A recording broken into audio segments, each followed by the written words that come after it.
Bez Stone here, going live. I'm having, I tried to go a minute ago and it didn't really work out, so hopefully this one's going to work. I'm here to talk about my latest article that just got published in Elephant Journal yesterday.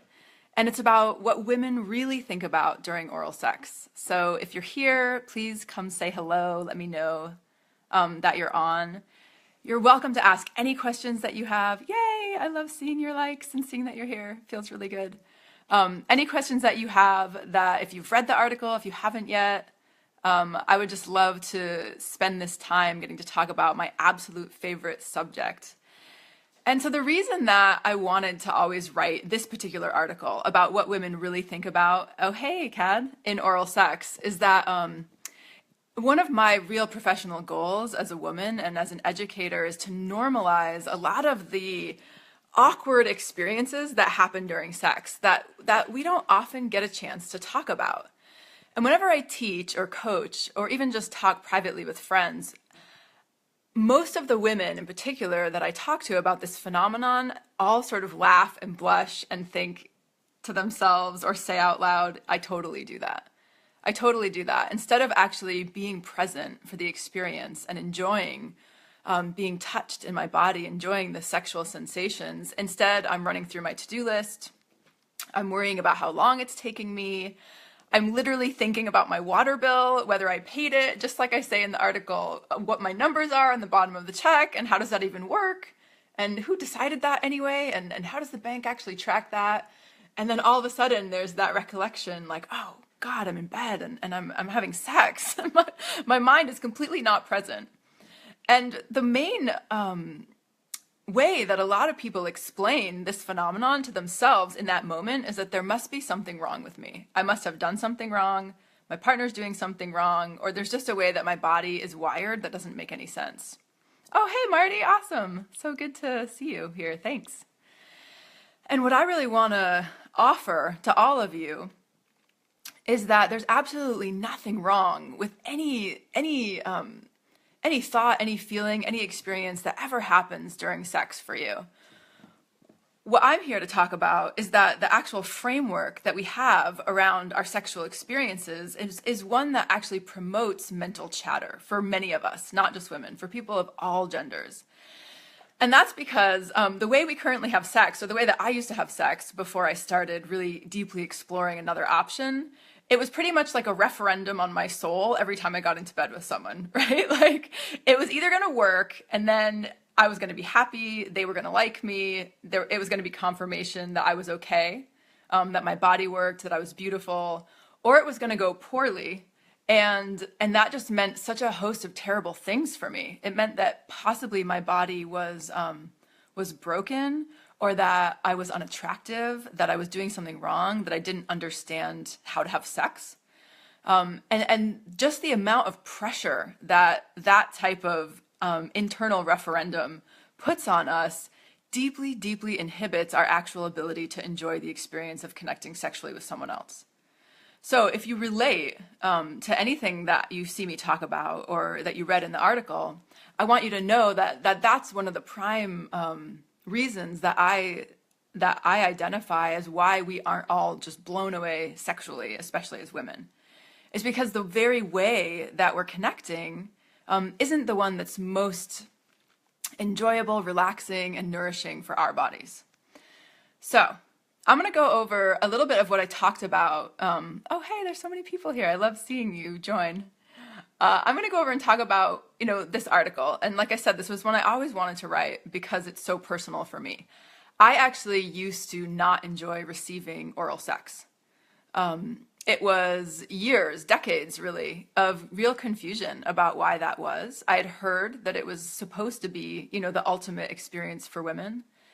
As soon as it would start happening, I would try to enjoy it. I would try really hard, which ends up backfiring. We'll talk about that in a minute. But it just actually didn't feel all that great for me. It was something that I would do sort of because I thought it was normal, because I thought I was supposed to like it. And then eventually, once the mind chatter became actually less interesting than, just stopping, I would end up stopping him and have intercourse because, at least with intercourse, I told myself it was mutual, I could relax, And yeah, I knew that he wasn't, dying of boredom. So a lot of what I talk about in the beginning of the article is kind of that running monologue that actually used to go through my head, and it still does at times for me. And it's something that I'm aware of now, and I have tools to actually get back into my body and start enjoying myself again. But that's really the beginning, and it's pretty funny, And if for most of us, for the majority of us, I think regardless of our gender, our experience, we've had those times in sex where we just aren't able to actually feel our bodies. And we're so locked into, am I doing this right? Is my partner happy? Are they going to like me? Is there something wrong with me? Is this normal? Is this how sex is supposed to feel? That, we're completely not present for the actual experience of connecting with another human being and simply enjoying the process of exploring each other. And then at the end, I give some tips. So we're going to go over those quickly, and I'm going to tell you really why they're important. I want to deepen on them a little bit. Hey, Brenda. Good to have you here. And so the very first tip that I give is about removing climax as a goal. Now, this is somewhat controversial because often when people come to me or want better sex in general, often orgasm is one of the prime motivators and the things that they're really going for. I gave a TEDx talk here in Santa Cruz a couple of years ago, and I remember talking to my curation team, so the TED team that was helping me. And one of the women, with all good intentions said, well, for me, like at least a sexual experience is going to end in an orgasm, rather proudly. And while that's wonderful, if that's something that turns you on and that you're able to achieve, for a lot of us, the pressure to climax actually makes it impossible to do it.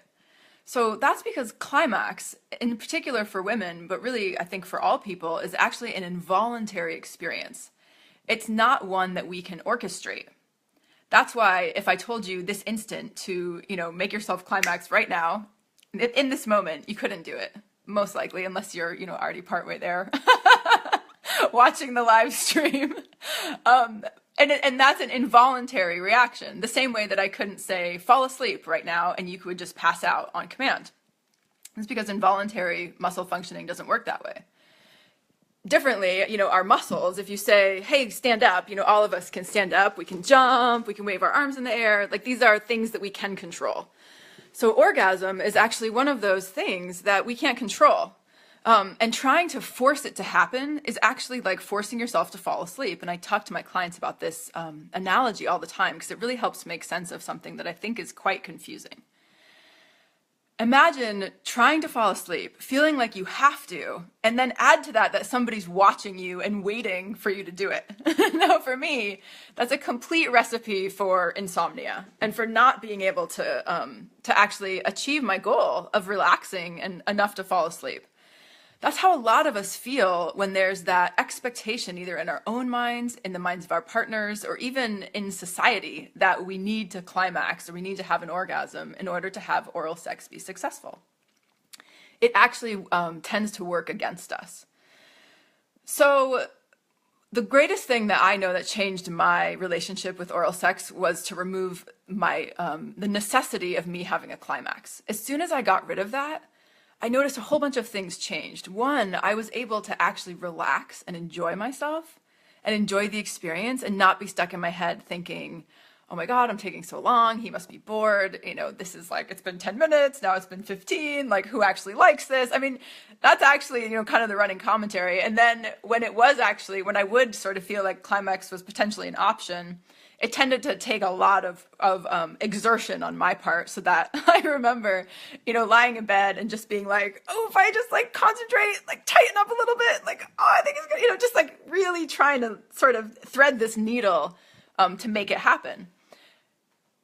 As much as, the release of tension when I did make it happen felt good, I have to say it's absolutely nothing compared to the feeling of truly getting to receive pleasure, let go, allow an experience. Yeah, those smiles are funny. It is funny, right? Allow an experience to unfold and actually let my body relax and have something else take over. That's far more interesting than all of that like tension and trying to make it happen. The other thing I noticed is that my partners touched me differently when they weren't trying to make me come. So if you think about it, even in your own mind, and I definitely invite you to explore this next time that you're sexual with anyone, including yourself even, if climax actually isn't the goal, and even if you play a game where you say, okay, I'm not going to, right? Or my partner's not going to, how does your touch change? How do you actually explore this person sexually if you aren't trying to make anything happen? And what I've found for myself and for thousands of women that I've worked with is that the way that we get touched when there is no goal is actually part of what feels so good.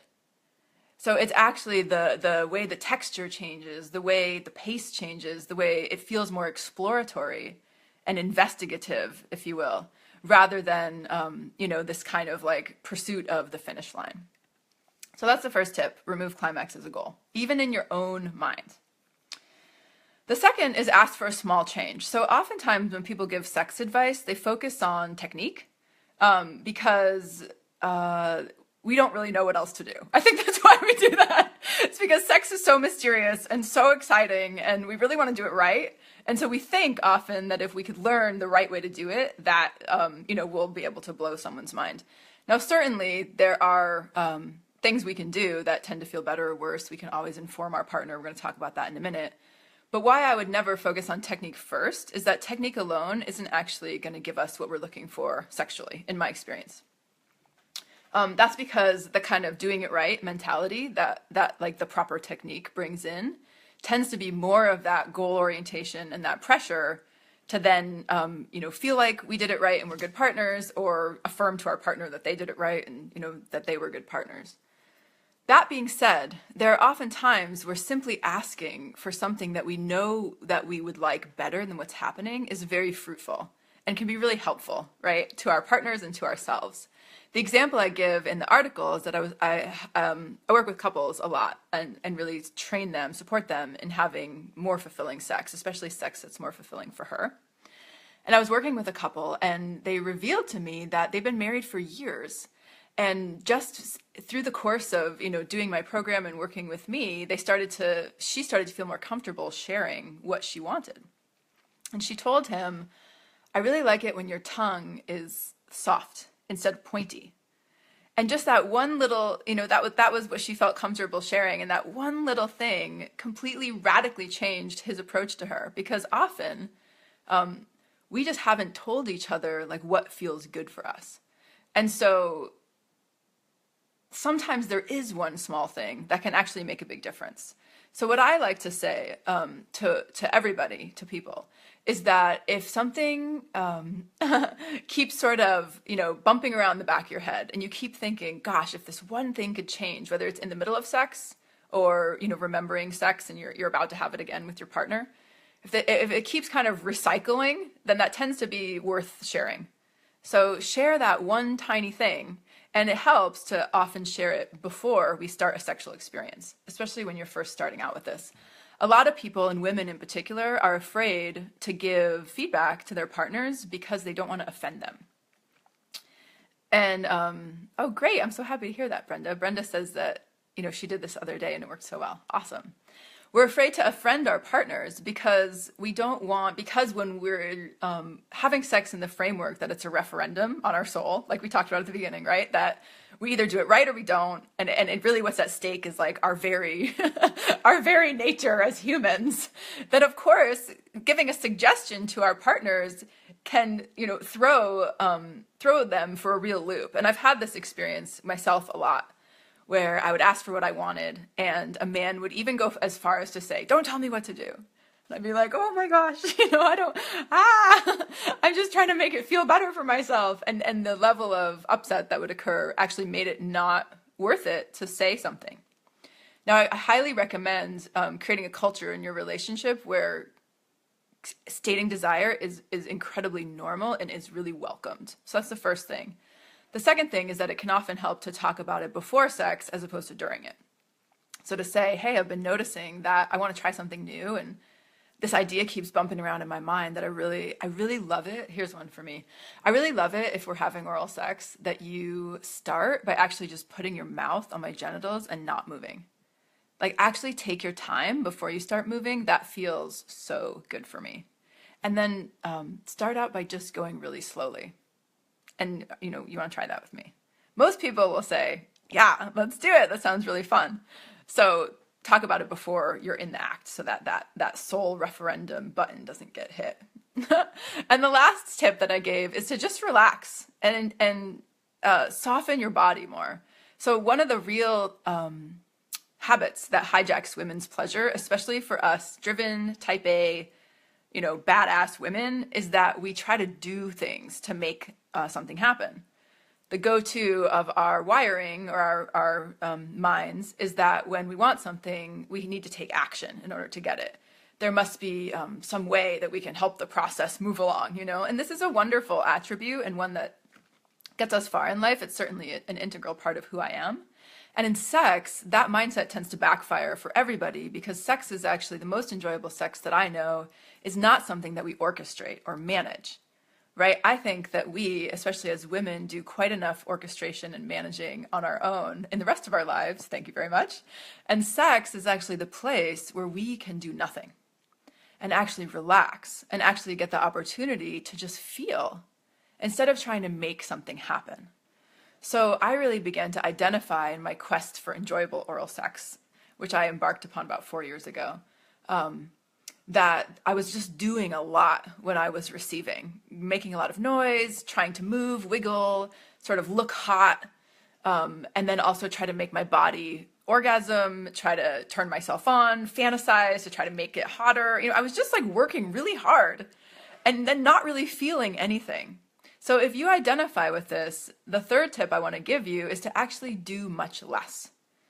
Try just being quiet. Try just letting yourself melt across the bed. Try not moving a muscle. Put your focus down on your genitals or wherever your partner is touching you and just feel and see what's there. And this really becomes possible when we remove all those expectations that we talked about at the beginning for, you have to climax, you have to do it right. You're not allowed to, have anything wayward go wrong. So those are the 3 tips that we talked about. And that wayward thing is, again, part of my real professional goal is helping us embrace that sex is actually an adventure. It's not a proving ground. It is not a place to come and, do it right and show our prowess or perform or make our partner happy. Like all of those, while often being well-intended, tend to really backfire as far as human enjoyment. Oh, thank you, Whitney. That's so sweet.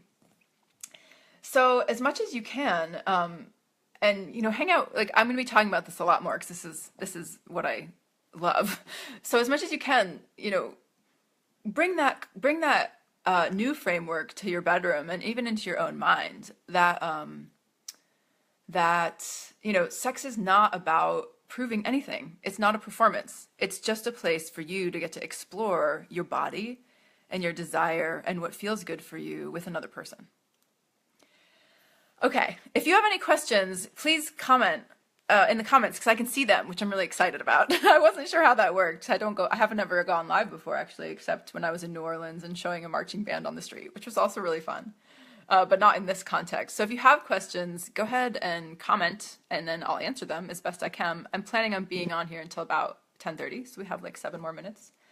I also wanted to go through the comments that I got on the article because I think that'll help clarify things too. So the first comment, I love this, thank you very much, from my friend Erin. The second, I'm not gonna lie, my mouth was watering. Yeah, that's good. I heard practice with the kiwi and with peaches is helpful. So practicing with fruit, that's actually something that I do encourage. Again, not from the standpoint of technique, because it's really not. There was this awesome parody, oh man, I forget their names, but it was for the Lickster app. I posted it on my wall. I don't know if you guys saw it. That was basically like oral sex training. An app, a joke, where you would, there was all these arrows and you would flick your tongue in this certain rhythm and then side and then up and then circle and, like all these sort of, as if there was a way that would work every single time, for all women or even for your partner, that would always just feel great. And my experience is that simply isn't true. Like we said, while technique and, soften, like my client said, softening your tongue, or for me, starting out really slow. Some of those things are helpful to know. What's ultimately true is that what feels best for a woman is actually when you savor her. And so in this way, practicing with fruit can be really helpful because if you savor it, right? If you don't try to give the peach an orgasm, but instead actually explore it with your mouth, like suck on it, like lick it, like put your face in it. Like what are you curious about? What feels the best for you? Where's the flavor at? Where's the juice at? And to actually practice exploring is the thing that I would actually encourage you to do more than to practice any certain, pattern of licking or progression of intensity, because those just often don't tend to work over time. Okay, the third comment I got. Very well-intended comment from a woman. "Oh, sweetheart, seems you have not had the right guy for the job. I've never had any other thoughts but the pleasure being given." Now, first off, I just want to say this is Becky on the Elephant article. If that's your experience, hallelujah. That's wonderful. If you're able to truly enjoy oral sex, however you do it, that's fantastic. What I want to say about that comment for other women is that mindset, I didn't find satisfying for myself. So what I wanted as a woman was to be able to enjoy sex and enjoy my body, even if he wasn't doing it perfectly, right? And relying upon sort of the perfect experience added a whole lot of that pressure that we were talking about at the beginning that actually made it less enjoyable for me. So for me, true sexual freedom and enjoyment as a woman is that I know how to feel my body, even if he's not doing it perfectly. And what that does is that it makes me a really safe and fun person for my partner to have sex with, because I'm not dependent upon him doing it right every single time. The same way that we as women feel that pressure to orgasm quickly, to be hot, to, whatever, get wet, like whatever the kind of pressure that we put on ourselves is the same that men feel for doing it right and for pleasing us. And so, when your pleasure is totally dependent on his performance, I don't recommend that for either of you, especially if you're trying to have a long-term relationship, because it just doesn't offer, for me, the most satisfying experience of actually getting to connect with my partner. Okay, and then the last comment I got was, yeah, people are saying experimentation, exploration, this is needed. I want more of that. Good. Yes, agreed. The last comment I got that I want to go over is someone said, if someone's focused on their thinking during oral sex, then that someone is missing the point. And again, let's see, I want to treat this carefully, actually. I would say that I agree. Certainly, I think most of us would say that spending oral sex thinking is not the most enjoyable way to spend it. However, the mentality of not really acknowledging the kind of cultural and personal pressure that we're under to do it right, like we talked about, to climax, doesn't really necessarily allow the space for us to actually have a new experience. So just the same, I'm going to bring it back to this whole falling asleep analogy we talked about at the beginning. Saying to ourselves or to anyone, staying up all night, and lying awake thinking is kind of missing the point of sleeping. It's like, totally, yes, completely. And that kind of added pressure doesn't tend to help us fall asleep, right? The worst thing about insomnia, and I've had it quite a lot because I have a lot of energy, is lying there thinking, oh my God, I'm getting farther and farther, and now I'm screwed, and what about tomorrow? I mean, it is the brain chatter, like that is it. And it is the pressure to actually perform, even if it's just to fall asleep. Oops, sorry, I got a phone call. I agree that we want to get out of our heads, and what I found is the absolute best way to do that is to simply remove all of those expectations and remove the idea from your mind, and we can do it now together, that absolutely anything that happens in your body, in your heart, in your brain during sex is a problem. There's actually no problem, in my opinion, and every single thing that comes up can be worked with as a part of connection. When that feeling of exploration is actually the soup that we're swimming in sexually, when it's the framework that we're approaching it with, there really is nothing that's off limits, because everything is available to be explored. right? Because everything is available to be connected upon, and it's all just so human and so normal and so common. So thank you so much for joining me for this is really my first Facebook Live video of me as a professional. And so I'm thrilled that so many of you came on. Thank you for all the support, all the likes, all the comments, all the hearts, all the shares of my article. I am thinking I'm going to do this regularly. So I'll be posting times. I like Wednesday at 10. So yeah, I'm so happy that I have big hearts for that. So I'll keep you posted. Thanks so much for being here. Continue to comment, send me messages, comment on the article. I love to discuss this. This is absolutely my favorite thing in the world. All right, y'all. Bye. Thanks, Evan. Thank you for coming and being such a champion of me. I love you. Yeah, thanks.